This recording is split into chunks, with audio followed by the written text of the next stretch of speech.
গল্পকথনে আপনাদের আমন্ত্রণ। পড়ছি হুমায়ুন আহমেদের এই আমি। আজ থাকছে এর প্রথম পর্ব। গল্প শুনতে ভালো লাগলে সাবস্ক্রাইব করার অনুরোধ রইল। এই আমি। আমার বড় মেয়ে তার কলেজে একটা কোশ্চেনিয়ার জমা দেবে। সেখানে অনেকগুলো প্রশ্নের ভিতর একটা প্রশ্ন হচ্ছে, তোমার প্রিয় ব্যক্তি কে? সে লিখল, আমার মা। আমি ভেবেছিলাম সে লিখবে বাবা। আমার সবসময় ধারণা ছিল আমার ছেলেমেয়েরা আমাকে খুব পছন্দ করে, অন্তত তাদের মার চেয়ে বেশি তো বটেই। করারই কথা, আমি কখনো তাদের বকাঝকা করি না, অথচ তাদের মা এই কাজ নিষ্ঠার সঙ্গে করছে। বাথরুম ভেজা কেন? সন্ধ্যা হয়ে গেছে, পড়তে বসনি, পড়তে বসো। টুথপেস্টের মুখ লাগানো নেই, এর মানে কি? বন্ধুর সঙ্গে এতক্ষণ টেলিফোনে কথা কেন? ফ্রকে ময়লা কিভাবে লাগলো? মাছ তো গোটাটাই ফেলে দিলে, বোন প্লেট থেকে তুলে এনে খাও। তোল বলছি, তোল। এইসব যন্ত্রণা আমি তাদের দেই না। খাবার টেবিলে আমি ওদের সঙ্গে মজার মজার গল্প করি। ভিডিও ক্লাবে কোনো ভালো ছবি পাওয়া গেলে সবাইকে নিয়ে একসঙ্গে দেখি। তার চেয়েও বড় কথা, এমন সব কাণ্ডকারখানা মাঝে মাঝে করি যা বাচ্চাদের কল্পনাকে উজ্জীবিত করবেই। যেমন শহীদুল্লাহ হলে যখন থাকতাম, তখন ভরা জ্যোৎস্নার রাতে বাচ্চাদের ঘুম থেকে তুলে পুকুরে গোসল করতে নিয়ে যেতাম। বর্ষার প্রথম বৃষ্টিতে সবাইকে নিয়ে পানিতে ভেজা তো আমার চিরকালের নিয়ম।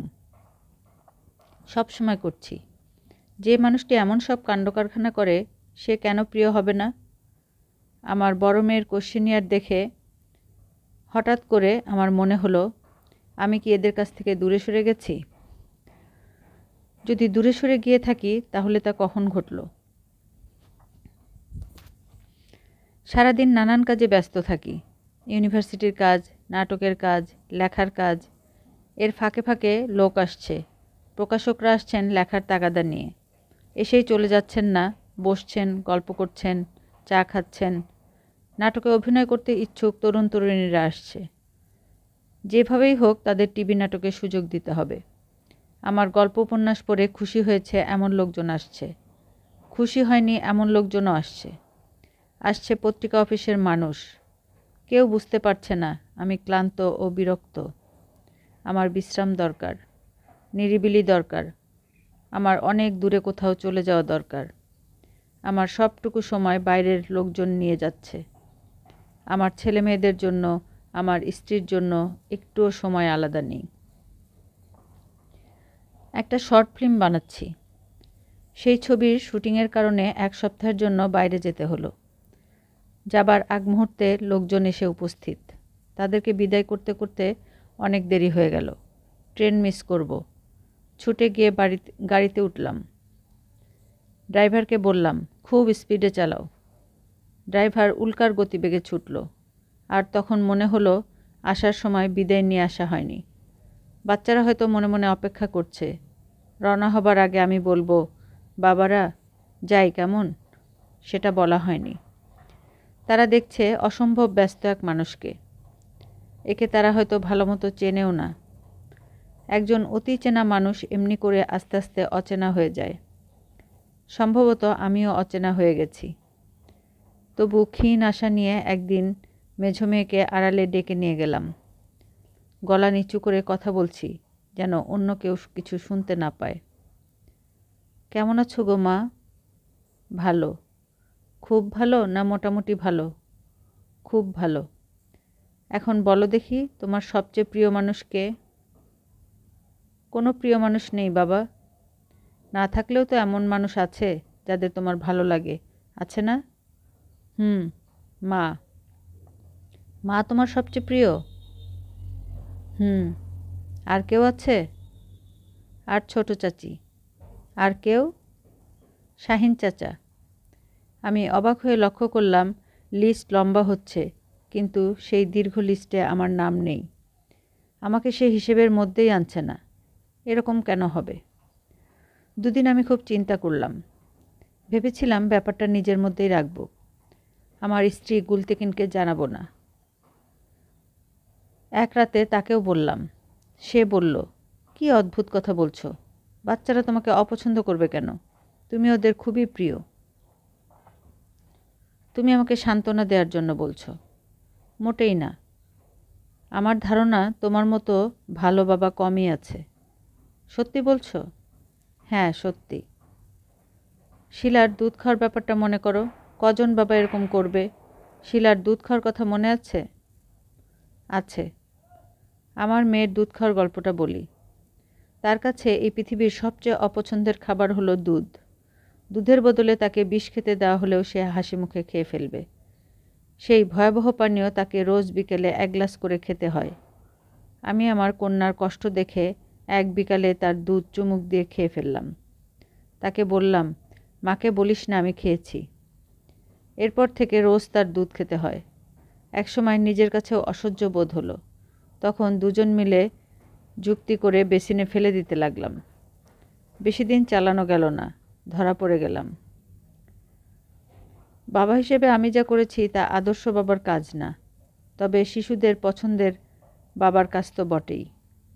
গুলতেকিন আমার কন্যার দুধের গল্প মনে করায় আমার উদ্বেগ দূর হলো। আমি মোটামুটি নিশ্চিত হয়ে ঘুমোতে গেলাম। যাক, আমি খারাপ বাবা নই, একজন ভালো বাবা। তবু সন্দেহ যায় না। পরদিন ছোট মেয়ে বিপাশাকে আইসক্রিম খাওয়াতে নিয়ে গেলাম। সে বিস্মিত। তাকে একা নিয়ে যাচ্ছি, অন্য কাউকে নিচ্ছি না। ব্যাপারটা কি? তাকে ডলসিভিটায় কোন আইসক্রিম কিনে ফিসফিস করে বললাম, আচ্ছা মা, বলতো কাকে তোমার বেশি পছন্দ, তোমার মাকে না আমাকে? সে মুখ ভর্তি আইসক্রিম নিয়ে বলল, তোমাকে। তার বলার ভঙ্গি থেকে আমার সন্দেহ হলো। আমি বললাম, তোমার মা শিখিয়ে দিয়েছে এরকম বলার জন্য, তাই না? সে আর কি বলেছে? বলেছে, বাবা যদি তোমাদের জিজ্ঞেস করে কে সবচেয়ে প্রিয়, তাহলে আমার নাম বলবে না, তোমার বাবার নাম বলবে। না বললে সে মনে কষ্ট পাবে। লেখকদের মনে কষ্ট দিতে নেই। সত্যকে এড়ানো যায় না, পাশ কাটানো যায় না। সত্যকে স্বীকার করে নিতে হয়। আমি স্বীকার করে নিলাম। নিজেকে বুঝালাম, আমার ক্ষেত্রে যা ঘটেছে তা যে কোনো ব্যস্ত বাবার ক্ষেত্রেই ঘটবে। একদিন এই ব্যস্ত বাবা অবাক হয়ে দেখবেন এই সংসারে তার কোনো স্থান নেই। তিনি সংসারের প্রতি আগ্রহ হারিয়ে ফেলবেন। সংসারও তার প্রতি আগ্রহ হারিয়ে ফেলবে। এ এক আশ্চর্য খেলা। এই খেলা আমাকে নিয়েও শুরু হয়েছে। আমি একা হতে শুরু করেছি। বন্ধুবান্ধব কখনোই তেমন ছিল না, এখন আরও নেই। যারা আসেন কাজ নিয়ে আসেন। কাজ শেষ হয়, সম্পর্কও ফিকে হতে শুরু করে। পুরনো বন্ধুদের কেউ কেউ আসেন। তখন হয়তো লিখতে বসেছি। লেখা ছেড়ে উঠে আসতে মায়া লাগছে, তবু এলাম।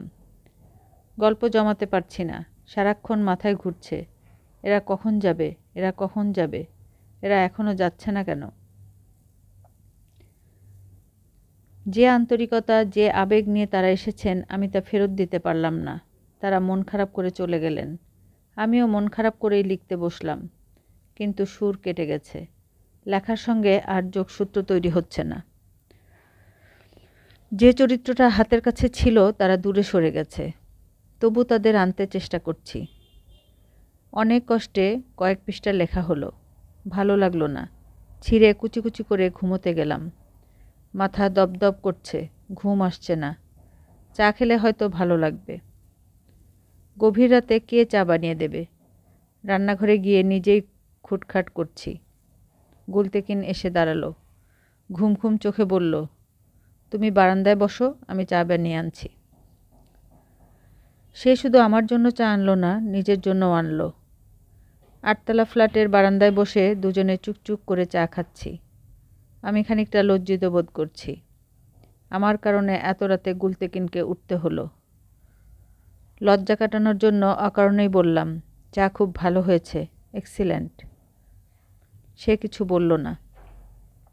আমি বললাম, একটা লেখা মাথায় চেপে বসে আছে, নামাতে পারছি না, কি করি বলো তো?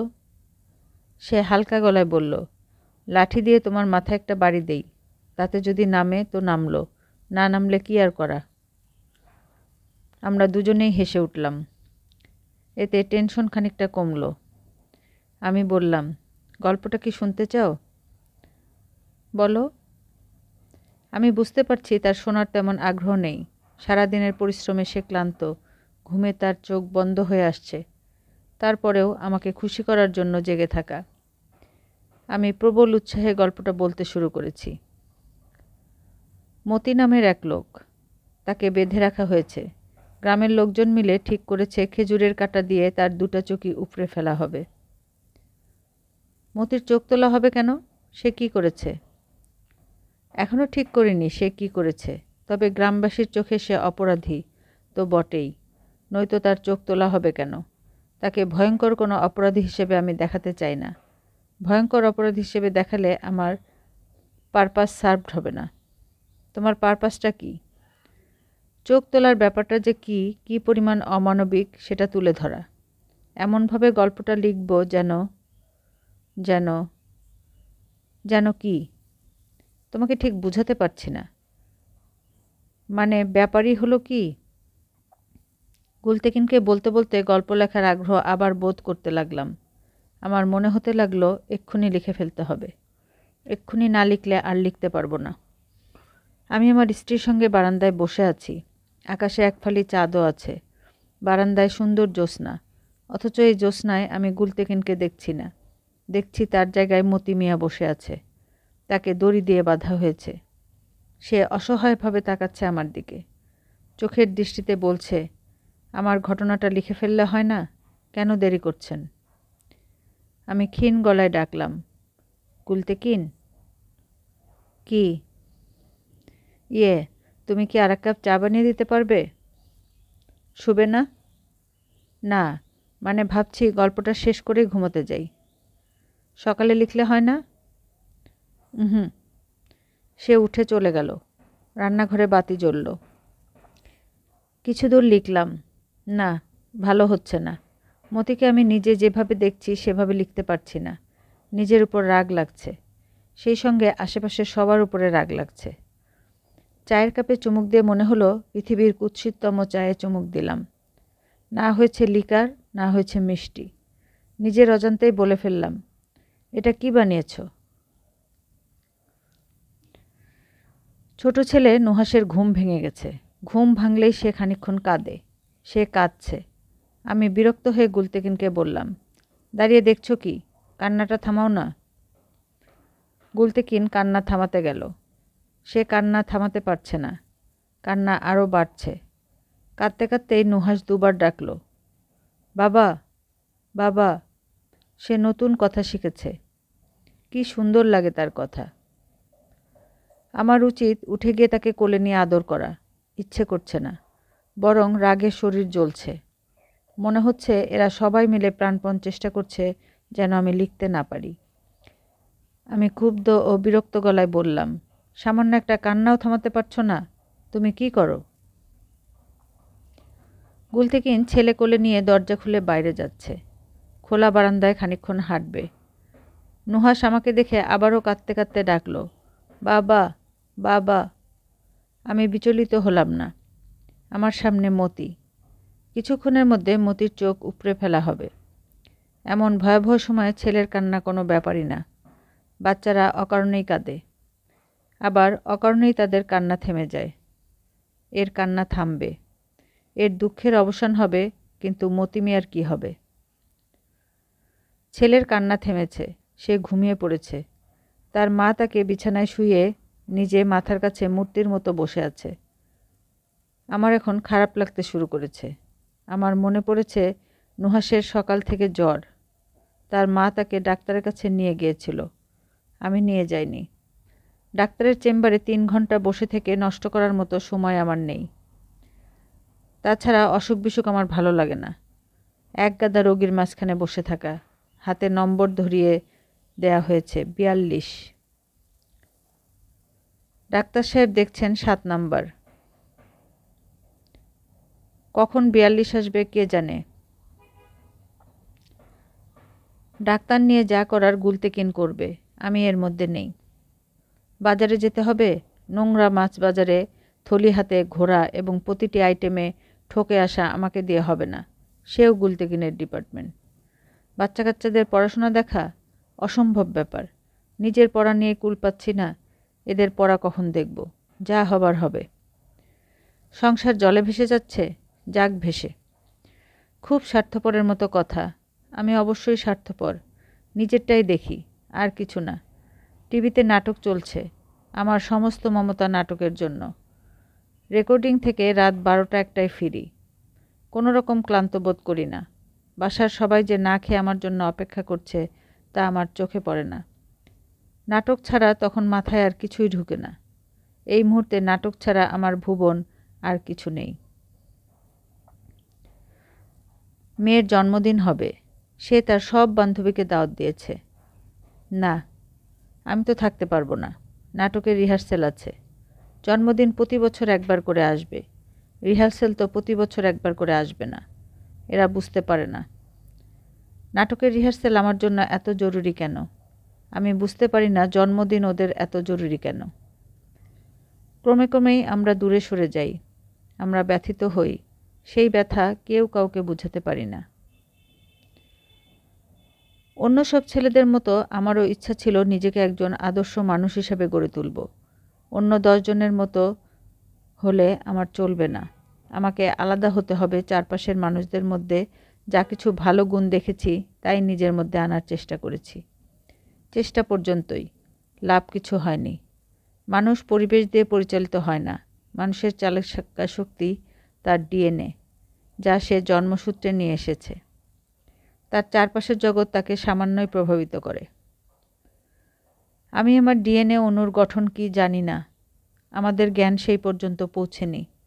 একদিন পৌঁছাবে, তখন সবার ডিএনএ অণুর প্রিন্ট আউট তাদের হাতে ধরিয়ে দেওয়া হবে। তা দেখেই সে বুঝবে সে কেমন, অন্যরাও বুঝবে। সব রকম অস্পষ্টতার অবসান হবে। মায়েরা তখন বাচ্চার রেজাল্ট খারাপ কেন হয়েছে এ নিয়ে বাচ্চাকে বকাঝকা করবেন না। কারণ তারা ডিএনএ প্রিন্ট আউট দেখেই বুঝবেন এ পরীক্ষায় কখনোই তেমন ভালো করবে না। প্রতিদিন একটা করে প্রাইভেট টিউটর গুলে খাইয়ে দিলেও লাভ হবে না। সেই সময় একটি শিশুর জন্মের পরপরই সবাই জানবে বড় হয়ে এ হবে অন্যদের চেয়ে একটু আলাদা। সে জ্যোৎস্না দেখলে অভিভূত হবে, বৃষ্টি দেখলে অভিভূত হবে, সারাক্ষণ তার মাথায় খেলা করবে অন্য এক বোধ। ব্যাপারটা হয়তো খুব সুখকর হবে না, কারণ তখন মানুষের ভিতরে রহস্য বলে কিছু থাকবে না। একজন অন্যজনকে পড়ে ফেলবে খোলা বইয়ের মতো। মানুষের সবচেয়ে বড় অহংকার হলো সে বই নয়, তাকে কখনো পড়া যায় না। তারপরেও মানুষকে বই ভাবতে আমার ভালো লাগে। এক একজন মানুষ যেন এক একটা বই। কোনো বই সহজ তরতর করে পড়া যায়, কোনো বই অসম্ভব জটিল, আবার কোনো কোনো বই হরফ অজানা। সেই বই পড়তে হলে আগে হরফ বুঝতে হবে। আবার কিছু কিছু বই আছে যার পাতাগুলি সাদা, কিচ্ছু সেখানে লেখা নেই, বড়ই রহস্যময় সে বই। আমার নিজের বইটা কেমন? খুব জটিল নয় বলে আমার ধারণা। সরল ভাষায় বইটি লেখা, যে কেউ পড়েই বুঝতে পারবে। কিন্তু সত্যি কি পারবে? সারল্যের ভিতরেও তো থাকে ভয়াবহ জটিলতা। যেখানে আমি নিজেই নিজেকে বুঝতে পারি না, সেখানে বাইরের কেউ আমাকে কি করে বুঝবে? আমার নিজের অনেকটাই আমার কাছে অজানা। কিছু কিছু কাজ আমি করি, কেন করি নিজেই জানি না। অন্য কেউ আমাকে দিয়ে করিয়ে নেয় বলে মাঝে মাঝে মনে হয়। আমার এই স্বীকারোক্তি থেকে কেউ মনে না করেন যে আমি আমার কর্মকাণ্ডের দায়-দায়িত্ব অন্য কোনো অজানা শক্তির উপর ফেলে দেবার চেষ্টা করছি। আমি ভালো করেই জানি আমার প্রতিটি কর্মকাণ্ডের দায়-দায়িত্ব আমার, অন্যের নয়। লেখালেখির ব্যাপারটাই ধরা যাক। অনেকবার আমার মনে হয়েছে লেখালেখির পুরো ব্যাপারটা আমার নিয়ন্ত্রণে নেই। নিয়ন্ত্রণ করছে অন্য কেউ, যার নিয়ন্ত্রণ কঠিন, যে নিয়ন্ত্রণের আওতা থেকে বের হওয়ার কোনো ক্ষমতা আমার নেই। নিজের একটা লেখা থেকে উদাহরণ দেই। কৃষ্ণপক্ষ। মিষ্টি প্রেমের উপন্যাস লিখব, এই ভেবে শুরু করলাম। শুরুটা হলো এইভাবে: নোটটা বদলায় দেন আফা, ছিঁড়া নোট। প্রথম বাক্যটি লিখেই পুরো গল্প মাথায় সাজিয়ে নিলাম। সমস্যা দেখা দিল তখন। দ্বিতীয় বাক্যটি আর লিখতে পারি না। কত পৃষ্ঠা যে নষ্ট করলাম, প্রতিটিতে একটা বাক্য লেখা। নোটটা বদলায় দেন আফা, ছিঁড়া নোট। বাসার সবাই অস্থির। হচ্ছে কি এসব? তাদের চেয়েও বেশি অস্থির আমি। পুরো গল্প আমি সাজিয়ে বসে আছি, অথচ লিখতে পারছি না। এ কী যন্ত্রণা! শেষে দীর্ঘ নিঃশ্বাস ফেলে ঠিক করলাম, যা হবার হবে। আগে থেকে ঠিকঠাক করা গল্প লিখব না। যা আসে আসুক। শুরু হলো লেখা। পাতার পর পাতা লেখা হতে লাগলো। এমন এক গল্প যা আমি লিখতে চাইনি। উপন্যাসের নায়কের ভাগ্য যেন পূর্ব নির্ধারিত। লেখক হিসেবে তা বদলানোর কোনো রকম ক্ষমতা আমাকে দেয়া হয়নি। আমি একজন কপিরাইটার। কপি করছি, এর বেশি কিছু না। কে করাচ্ছে কপি? আমার ডিএনএ অণু, না অন্য কিছু? আমি জানি না। মাঝে মাঝে এই ভেবে কষ্ট পাই, নিজের সম্পর্কে আমরা এত কম জানি কেন? প্রকৃতি কি চায় না আমরা নিজেকে জানি? এক অদ্ভুত অভিজ্ঞতার কথা বলি। সন্ধ্যা থেকেই কাজ করছি। খাটের পাশে ছোট্ট টেবিল নিয়ে মাথা গুঁজে লিখে যাচ্ছি। এক মুহূর্তের জন্য মাথা তুলছি না। হঠাৎ কি যেন হলো, মনে হলো কিছু একটা হয়েছে।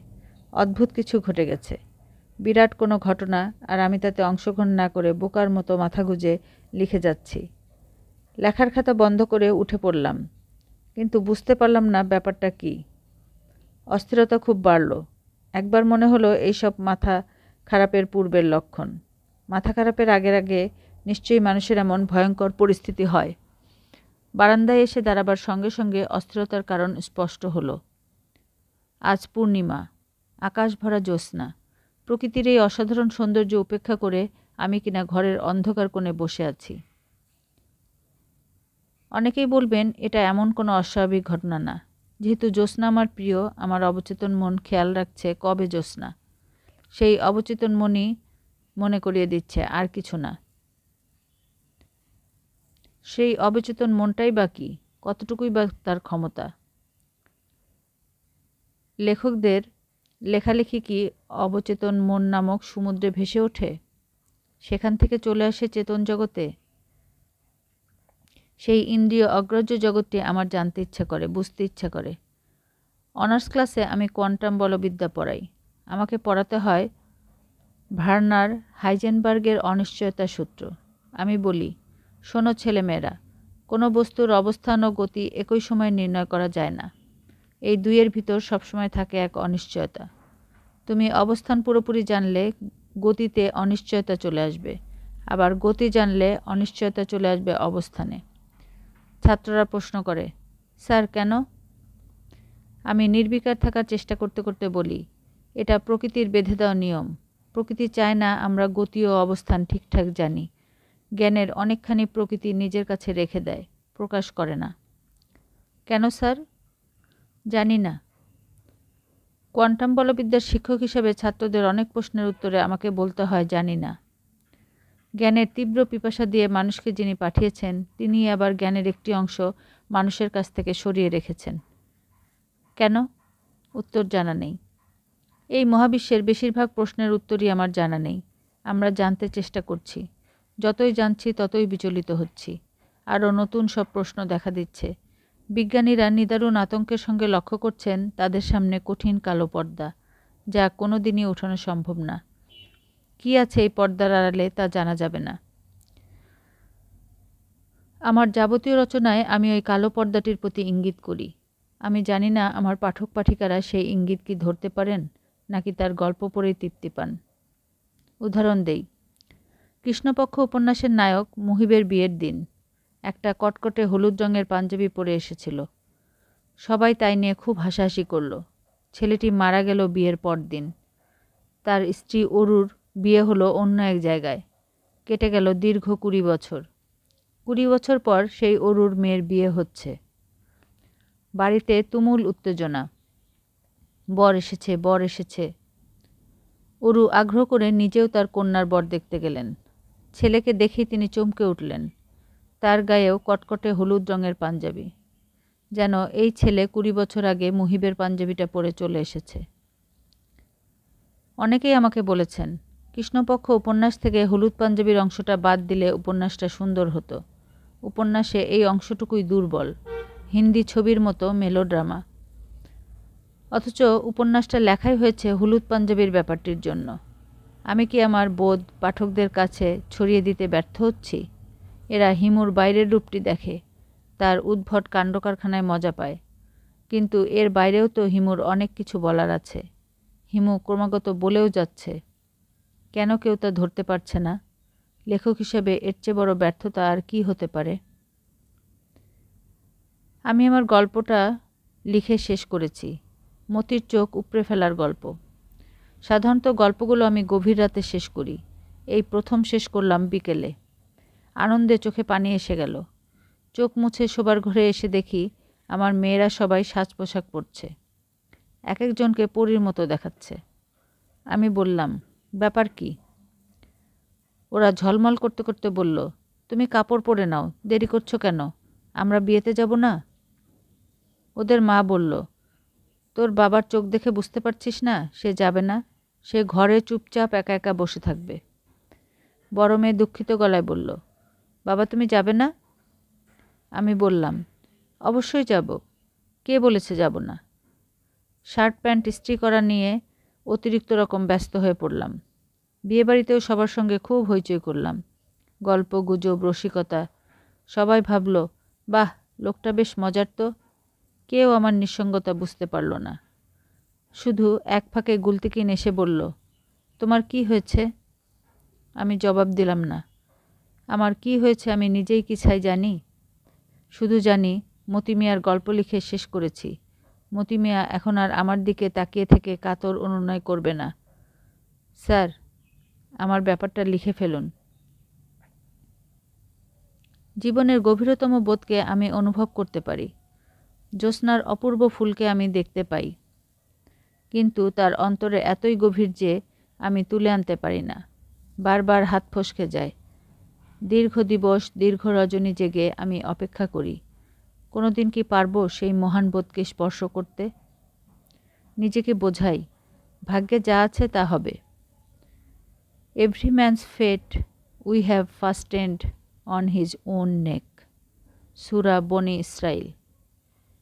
আমি কি করব না করব সবই পূর্ব নির্ধারিত। কি হবে চিন্তা করে? নিয়তির হাতে সব ছেড়ে ছুড়ে দিয়ে অপেক্ষা করাই ভালো। আমি অপেক্ষা করি। গল্পের এখানেই সমাপ্তি। গল্প শুনতে ভালো লাগলে সাবস্ক্রাইব করে পাশেই থাকুন। ভালো থাকুন, সুস্থ থাকুন। আল্লাহ হাফেজ।